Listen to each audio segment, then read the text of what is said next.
नमस्कार दोस्तों। तो आज हम भगवत गीता के दूसरे अध्याय के बारे में जानेंगे। संजय ने धृतराष्ट्र से कहा, महाराज, दया से भरा अर्जुन, जिसकी आंखों में आंसू भरे हैं और जो विषाद से आकुल है, उससे भगवान श्री कृष्ण कहते हैं, हे अर्जुन, ऐसे विकट युद्ध के समय तुझे यह दुख कहाँ से उत्पन्न हुआ? यह अज्ञानतापूर्ण बातें छोड़। ऐसी बातों से न स्वर्ग मिलता है और न संसार में यश मिलता है। यह नपुंसकों जैसी बुद्धि तुझे नहीं चाहिए। हे अर्जुन, तत्व की बात को समझ और हृदय से इस नीच बुद्धि को त्याग कर उठ खड़ा हो। श्री कृष्ण के कमल मुख में ऐसी बात सुनकर अर्जुन बोला, हे मधुसूदन, भीष्म और द्रोणाचार्य तो पूजनीय हैं, मैं भला इन पर बाणों की वर्षा कैसे कर सकता हूँ? यह तो मेरे गुरु हैं, भला इन्हें मारकर मेरा कल्याण कहाँ होगा? इन्हें मारकर जो राज्य और राजभोग मैं प्राप्त करूंगा वह इनके रक्त से लिपटे होंगे, और फिर यह भी तो निश्चित नहीं है कि जीत हमारी ही होगी, पर यह निश्चित है कि हमारे सम्मुख खड़े धृतराष्ट्र के इन पुत्रों को मारकर भी हमारा कोई भला नहीं होगा। और अभी जो आपने कहा कि नीच बुद्धि को प्राप्त ना हो, मैं नीच बुद्धि के पाप को भी नहीं समझता, और मैं ऐसा मूर्ख हो गया हूँ कि धर्म अधर्म को भी नहीं समझता। हे प्रभु जी, मैं शिक्षा के योग्य हूँ और मन, वचन तथा कर्म से आपकी शरण में आया हूँ। कृपा करके मुझसे वह बात कहो जिससे मेरा कल्याण हो। हे प्रभु, इसी शोक से मेरी इंद्रियां सूख गई हैं। मेरा ये शोक किस प्रकार दूर होगा? हे प्रभु, पृथ्वी तो क्या, देवलोक की सारी सामग्री भी पालूं तो मैं इन्हें मारकर मेरा शोक दूर नहीं होगा। फिर भूमि के राज्य की तो बात ही क्या है?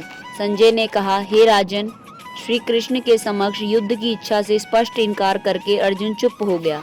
श्री कृष्ण भगवान उसकी स्थिति देखकर हंस कर बोले, हे अर्जुन, जो विवेकी पुरुष है वह किसी वस्तु की चिंता नहीं करते, क्योंकि जिनके मारने की चिंता तूने की है वह तेरे कहे नहीं मारे जाएंगे।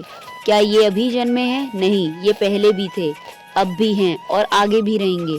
यह जो बोलने वाला है यह आत्मा है, यह अविनाशी है। देह की जैसी तीन अवस्थाएं, बाल, यौवन और वृद्धावस्था हैं, वैसे ही चौथी अवस्था मृत्यु है। ये देह के धर्म हैं।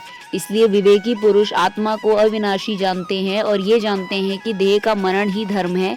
ऐसा जानने वाले बुद्धिमान जन शोक नहीं करते।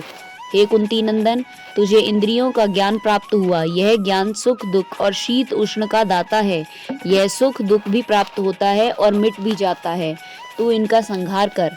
हे श्रेष्ठ अर्जुन, जिन्हें इंद्रियों के सुख और दुख की अपनी निश्चलता से चलयमान न कर सके, उन्हीं पुरुषों ने अमृत पान किया है। हे अर्जुन, ये जो आत्मा है इसे अविनाशी समझ। यह किसी के कहे मारी नहीं जाती। शरीर बनते बिगड़ते रहते हैं, मगर आत्मा नित्य है, अमर है, निराकार है। यह न जन्मती है और न मरती है। नष्ट होने पर भी यह नाश को प्राप्त नहीं होती। जो मनुष्य इस आत्मा को अविनाशी, निर्विकार और अजन्मा जानता है, वह किसको घात कराएगा और किसको मारेगा? जिस प्रकार मनुष्य पुराने वस्त्रों को उतार कर नए वस्त्र धारण करता है, उसी प्रकार आत्मा पुरानी देह को छोड़कर नई देह को धारण करती है। आत्मा को शस्त्र नहीं काट सकते, अग्नि नहीं जला सकती, जल भिगो नहीं सकता। यह अविनाशी है, सर्वव्यापी, स्थिर, अचल और सनातन है। यह इंद्रियों से जानी नहीं जा सकती। यह कल्पना से भी परे है। इसलिए ऐसा जानते हुए तुझे शोक करना उचित नहीं। हे महाबाहु, यदि तू इसे नित्य जन्मने और मरने वाली मानता है तो भी तुझे शोक नहीं करना चाहिए, क्योंकि जन्मने वालों की मृत्यु और मरने वालों का जन्म निश्चित है। अतएव जो बात अनिवार्य है उसके लिए शोक करना व्यर्थ है। जन्म लेने से पहले वो क्या था, किसी को मालूम नहीं। फिर मरने के बाद क्या होगा, कोई नहीं जानता। ऐसी दशा में तेरे लिए किस बात का सोच करना उचित है? अपने धर्म के विषय में सोचकर भी तुझे घबराना नहीं चाहिए, क्योंकि क्षत्रिय को धर्म पूर्वक युद्ध से और कुछ भला करने वाला नहीं है। हे पार्थ, बिना इच्छा के स्वर्ग का द्वार रूप यह युद्ध तुमको स्वतः प्राप्त हुआ है।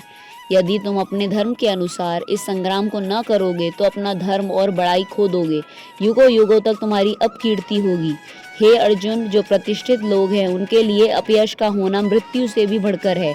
ये सभी महारथी जो यहाँ मौजूद हैं तुम्हें युद्ध से विमुख हुआ देखकर समझेंगे कि अर्जुन डरकर संग्राम से हट गया, और अब तक जो लोग तुम्हारा मान करते थे वे अपयश करने लगेंगे। शत्रु लोग तुम्हारे पराक्रम की निंदा करते हुए अनेक न कहने योग्य वचन कहेंगे। इससे बढ़कर दुख तुम्हें और क्या होगा। हे अर्जुन, यदि तुम युद्ध में नष्ट भी हो जाओगे तो स्वर्ग का सुख भोगोगे, और यदि जीतोगे तो पृथ्वी पर राज करोगे।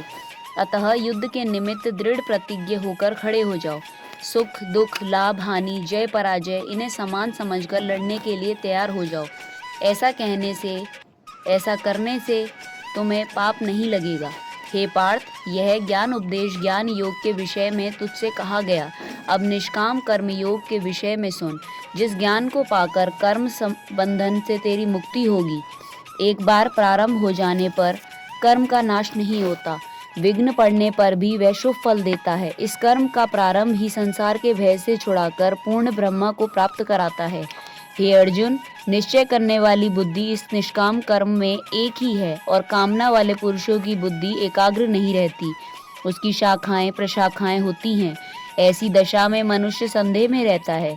हे अर्जुन, अज्ञानी उस कर्म फल को बखान करने वाली वाणी के अनुसार स्वर्ग सुख से बढ़कर कुछ नहीं समझते। स्वर्ग सुख को ही जो उत्तम पुरुषार्थ समझते हैं, उनका कामनाओं से चित्त व्याकुल होने के कारण निश्चयात्मक बुद्धि से मोक्ष साधन को नहीं उत्पन्न होती, कारण कि उनका चित्त सदैव भोग आदि में निमग्न रहता है। जिन मनुष्यों का चित्त इस प्रकार मोह में लिप्त है और जिनकी आसक्ति भोग विलास और ऐश्वर्य में है, ऐसे पुरुषों के अंतःकरण में निश्चयात्मक बुद्धि नहीं होती। हे अर्जुन, वेद चित्र गुणात्मक हैं, तुम निष्काम हो जाओ। सुख दुख को समान जानकर नित्य योग क्षेम आदि स्वार्थों में न पड़कर धीरज वाला और आत्मनिष्ठ हो। जैसे छोटे छोटे अनेक जलाशयों में मनुष्य कार्य सिद्ध नहीं होता है, और बड़े जलाशयों से वे सब प्रयोजन अनायास ही सिद्ध हो जाते हैं, उसी प्रकार सभी वेदों में कहा हुआ काम कर्म का फल ब्रह्म में भक्ति रखने वाले मनुष्यों को सहज ही प्राप्त होता है। तुम्हें केवल कर्म करना चाहिए, फल तुम्हारे अधिकार में नहीं है। तुम ना तो फल की अभिलाषा से काम करो, न निकम्मे ही रहो। फल की आशा को त्याग कर कार्य की सफलता को समान मानकर तुम योगस्थ होकर कर्म करो। यही कर्म ज्ञान योग है। इस बुद्धि योग सहित कर्म से अन्य कर्म अत्यंत हीन है, इसलिए तुम बुद्धि योग का आश्रय ग्रहण करो। फल की इच्छा रखने वाले निकृष्ट होते हैं। निष्काम कर्म करने वाला पुरुष ईश्वर कृपा से इसी संसार में सुकृत तथा दुष्कृत इन दोनों का ही त्याग कर देता है। इसलिए तुम निष्काम कर्म में प्रवृत्त हो। कर्म फल को त्याग कर ही बुद्धि युक्त ज्ञानी पुरुष जन्म बंधन से हटकर मोक्ष को प्राप्त हो। जब तुम्हारी बुद्धि मोह रूपी दलदल से बाहर निकल जाएगी, तब तुम्हारा मन आगे सुनने वाली तथा हो चुकी बातों से विरक्त हो जाएगा। हे अर्जुन, श्रुति स्मृतियों के वचनों को सुनने से तुम्हारी बुद्धि भ्रमित है। जब वह स्थिर होकर आत्मस्थ होकर तभी तुम्हें तत्व ज्ञान होगा, तेरी बुद्धि निर्मल होगी, तब तू समाधि योग के सुख को जानेगा। अर्जुन ने पूछा, हे केशव, कृपा करके निश्चल बुद्धि वाले के लक्षण बताएं। वह किस प्रकार बोलता है, किस प्रकार बैठता है, उसके बातचीत करने का ढंग क्या है, वह किस भांति चलता है, वह सब मुझे बताइए। यह सुनकर श्री कृष्ण बोले, हे अर्जुन, जिसके मन में कोई कामना नहीं और जो अपनी आत्मा में ही संतुष्ट है, उसे तू निश्चल बुद्धि जान। जो न किसी दुख से दुखी होता है और न सुख की कोई इच्छा करता है, जिसे किसी से भय नहीं, किसी से मोह नहीं, जिसे न किसी से बैर है न प्रीति, जिसका किसी के साथ बैर नहीं है और जो न क्रोध करे, उसकी बुद्धि निश्चल जान। जिसे अप्रिय वस्तु पाकर शोक ना हो, जिसकी सभी इंद्रियां उसी प्रकार अपने वश में हैं जिस प्रकार कछुआ अपने अंगों को समेट लेता है, उसे भी तू निश्चल बुद्धि ही जान।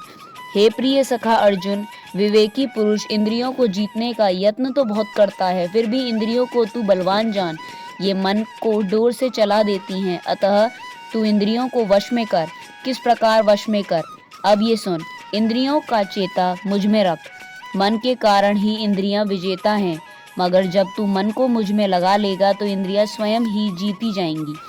जिसकी इंद्रियां उसके वश में हैं, उसे भी तू निश्चल बुद्धि ही जान।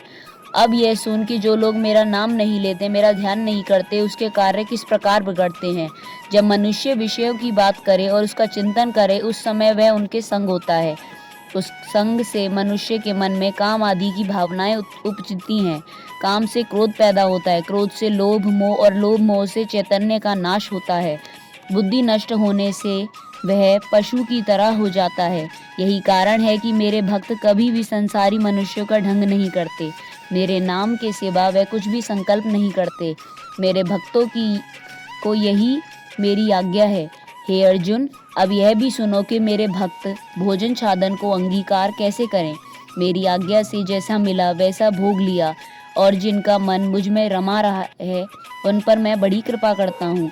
मेरी कृपा से ही उनके तन मन के दुखों का नाश होता है और वे सदा प्रसन्न रहते हैं। अब नास्तिकों की गति जान। नास्तिक कौन है? परमेश्वर कहाँ है और किसने देखा है? ऐसा कहने वाले नास्तिक हैं। उनकी श्रद्धा मुझ में नहीं लगती, और श्रद्धा के बिना शांति नहीं मिलती, शांति बिना सुख नहीं है। इसलिए नास्तिक बुद्धि सदैव दुखी रहती है। जिस प्रकार वायु नाव को जल में खींच ले जाती है, उसी प्रकार इंद्रियां मन को खींचकर जहां तहां ले जाती हैं और मनुष्य की बुद्धि का नाश कर देती हैं। इस कारण हे महाभायो, जिसने विषयों की ओर से इंद्रियों को सर्वथा रोक रखा है, उसकी बुद्धि स्थिर है। जो सब प्राणियों की रात है, उसमें संयमी जागता है। जिस समय प्राणी मात्र जागते हैं, मुनिजनों की वह रात्रि है। जिस प्रकार जल से भरा समुद्र दूसरी नदियों का जल भरने पर भी अपनी मर्यादा नहीं खोता, उसी प्रकार जो पुरुष समस्त कामनाओं के समा जाने पर भी विक्षोभ को प्राप्त नहीं करता, वही शांति को प्राप्त करता है। कामी व्यक्ति नहीं, विषयों की इच्छा करने वालों को शांति नहीं मिलती। जो कामनाओं को छोड़ इच्छा रहित विचरता है और जो अवांछी निरंकार ममता से रहित है, वही शांति को प्राप्त करता है। हे पार्थ, यही ब्रह्म स्थिति है। ऐसी स्थिति मिल जाने पर प्राणी फिर मोह में नहीं फंसता और अंत समय में निर्वाण ब्रह्म को प्राप्त होता है। इति श्रीमद्भगवद गीता सूपनिषत्सु ब्रह्म विद्यायां योग शास्त्रे श्रीकृष्ण अर्जुन संवादे सांख्य योगिनाम द्वितीय अध्याय। तो दोस्तों, यहाँ हमारा भगवद गीता का दूसरा अध्याय समाप्त होता है। आपको ये अध्याय कैसा लगा हमें कमेंट बॉक्स में ज़रूर बताएं, और अगले अध्याय के लिए हमारे साथ जुड़े रहें। धन्यवाद।